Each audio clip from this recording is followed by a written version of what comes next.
A lot of proud moments this week from my family. Thank you again, guys. Really appreciate that. That's not easy. That's the first time. I mean, this is what we call a large crowd for a speech, so incredible work, Kai.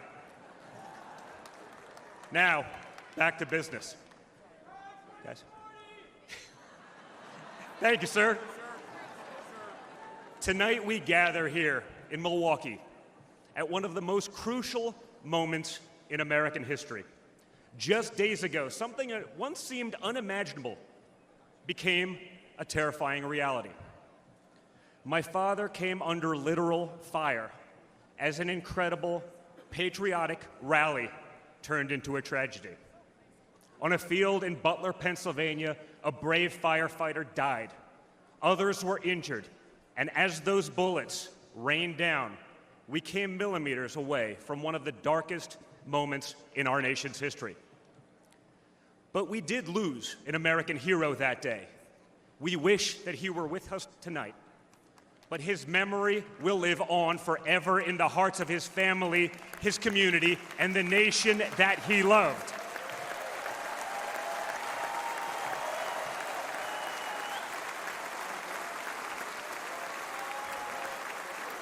So I would like to take just a moment tonight to express our gratitude for the life and service of American hero Comperatore.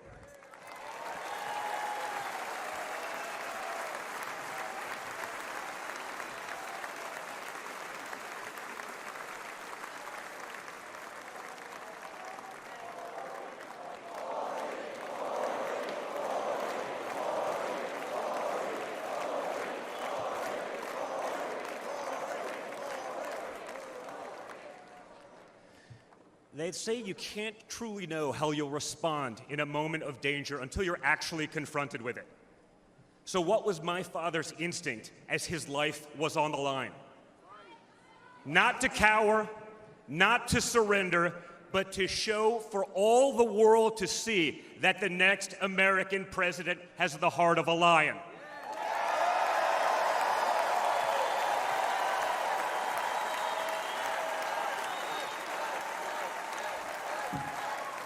That the next American president has the courage to put the American people first once again. And in that moment, my father didn't just show his character, he showed America's character. When he stood up with blood on his face and the flag at his back, the world saw a spirit that could never be broken.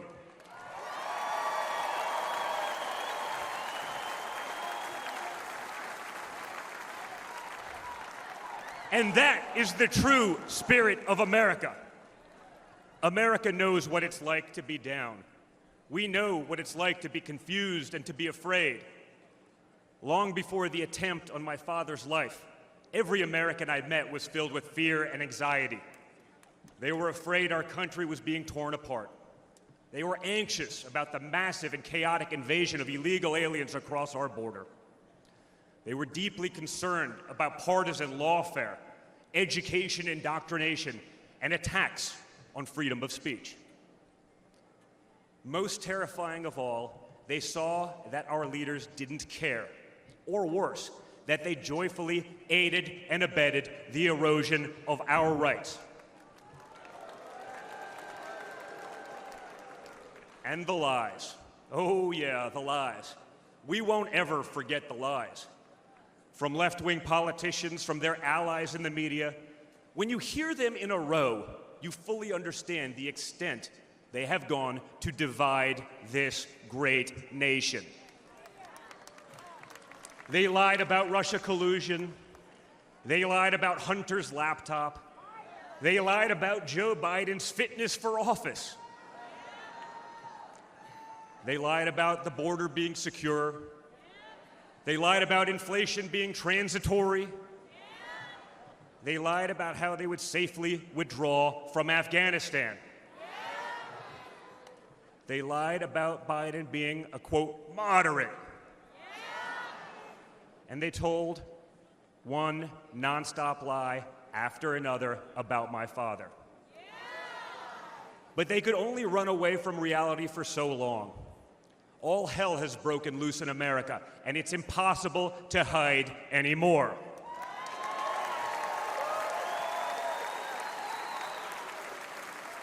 Remember Build Back Better? Instead, we got broke, bumbling Biden. Nothing is built, nothing is back, and nothing is better. Bridges are collapsing, our credibility is crumbling, and our money is worth less and less every single day. It was just one giant bait and switch, and normal Americans are the ones left holding the bag. Housing costs, gasoline prices, grocery bills just keep going up. Wave after wave of illegal aliens, deadly drugs keep pouring across our border.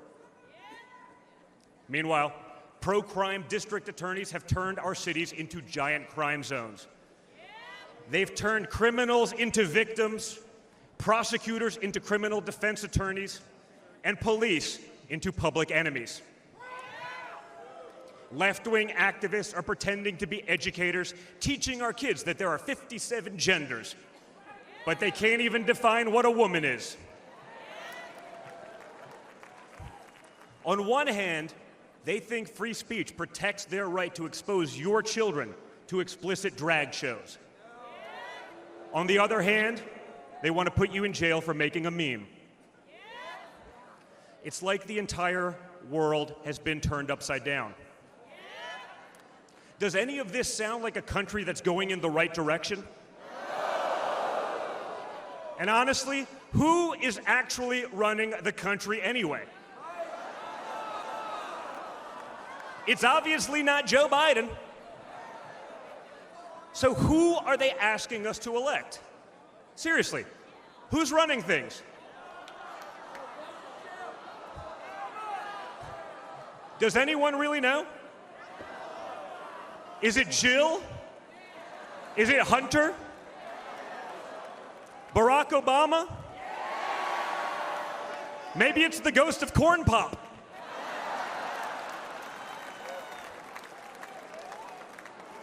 Whoever is running the show, the only thing they are effective at is persecuting my father. They twisted, contorted, and corrupted the criminal code to turn bookkeeping errors into felonies. They concocted new legal theories out of thin air. They imposed gag orders on my father because the last thing a defendant should be able to do is defend himself, right? They punished him for merely speaking the truth. They say they hate Vladimir Putin, but it sure seems like they've spent a lot of time copying his playbook.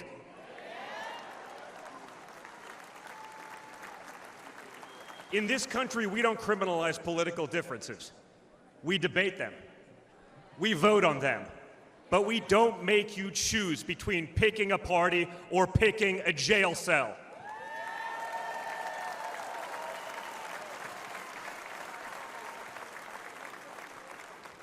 There was a time when the Democrats really wanted what was best for America, even if they had a different way of getting there. It was the party of Franklin Roosevelt, John F. Kennedy, Martin Luther King Jr. You may have disagreed with that party, but at least you could respect it.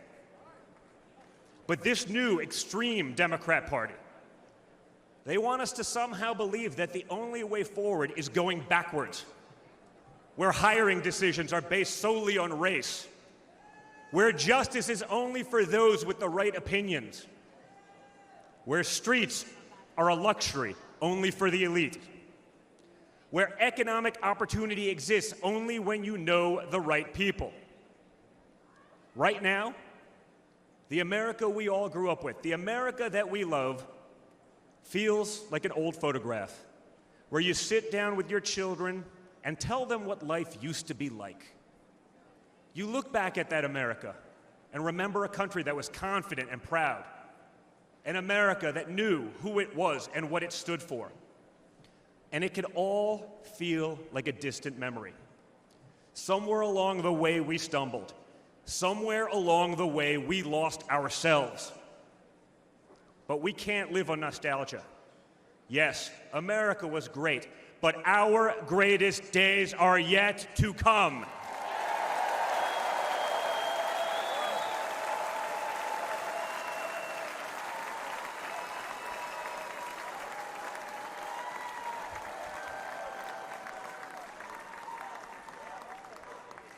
Because no matter how far off that old photo may feel, it's not the end of our story. We're like that man who stood on that platform and felt the bullet pierce his flesh just days ago in Pennsylvania. He may have moved to the ground, but he stood back up.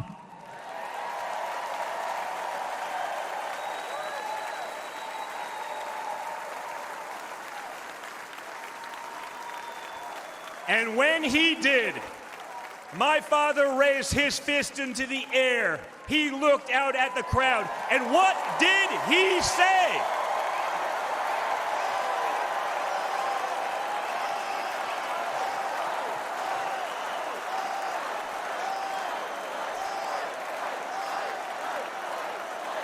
We'll fight with our ideas, and on November 5th, we will fight with our vote.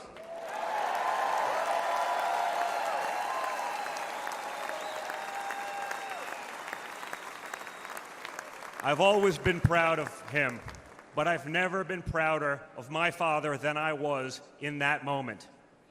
That's when the world found out that there is tough, and then there's Trump tough.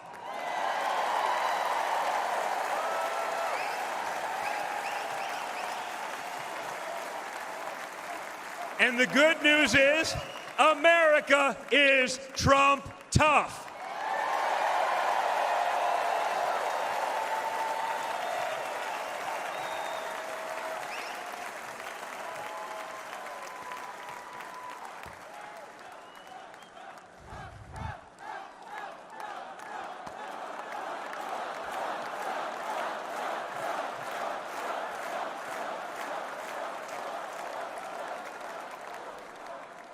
In 1912, more than a century ago, another legendary Republican president came right here to Milwaukee. At a political rally less than 1 mile from where we stand tonight, Teddy Roosevelt was struck by a would-be assassin's bullet. But he didn't quit either. He finished his speech and he kept fighting.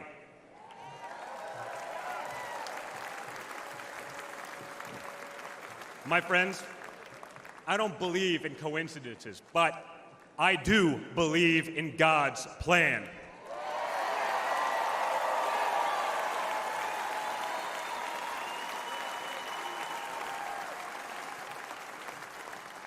Today, Teddy Roosevelt's man in the arena has a name, and it's Donald J. Trump.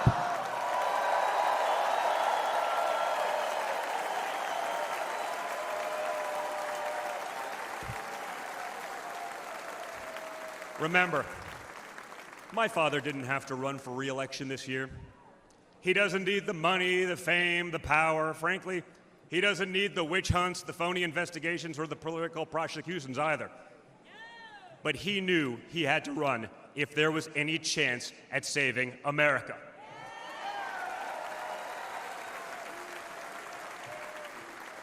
He's not doing it for himself. He's doing it for everyone here tonight, for everyone watching at home.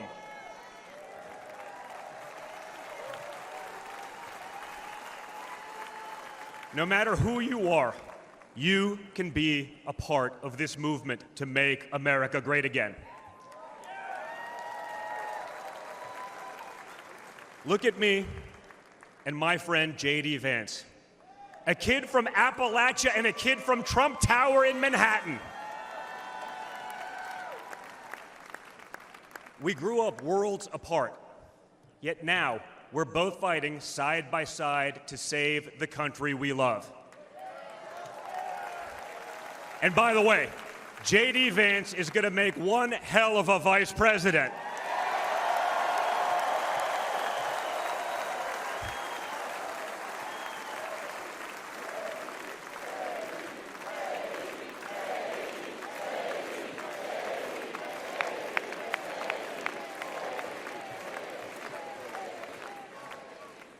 For those of you who have tuned out politics or have never even voted, I want you to know, if you're looking for a better life, a more prosperous future, a safer, more wholesome and patriotic place to call home for you in this party and in this movement.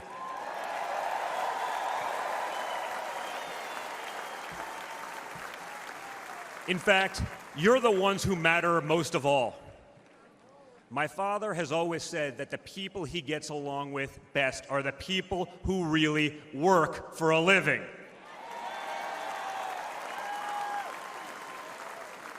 It's because of his background as a builder in construction, right? In construction, it doesn't matter how smart your architect is if you don't have the best guys laying the bricks. People with grit, people who get their hands dirty. That's a big problem with Washington, D.C. Most of the bureaucrats who rule over us have never built anything in their lives. It's time to build something real, something tangible, something that will last and leave this country better off for our children. That's my father's mission.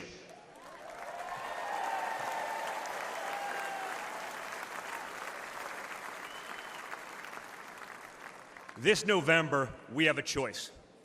It's a choice between one team that wants to build this country up and another that wants to tear this country down.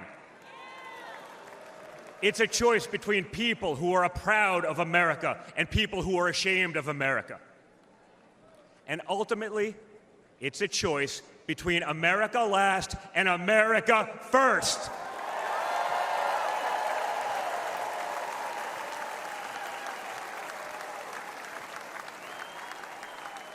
So if you love this country from the bottom of your heart, if you want to bring back common sense, if you want to save the American dream, if you want to stand up and fight for the future of our nation, you must re-elect my father, Donald J. Trump.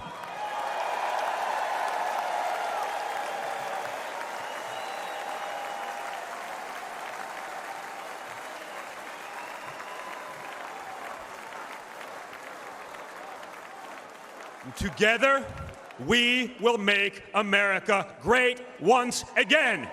Thank you. Thank you, Wisconsin.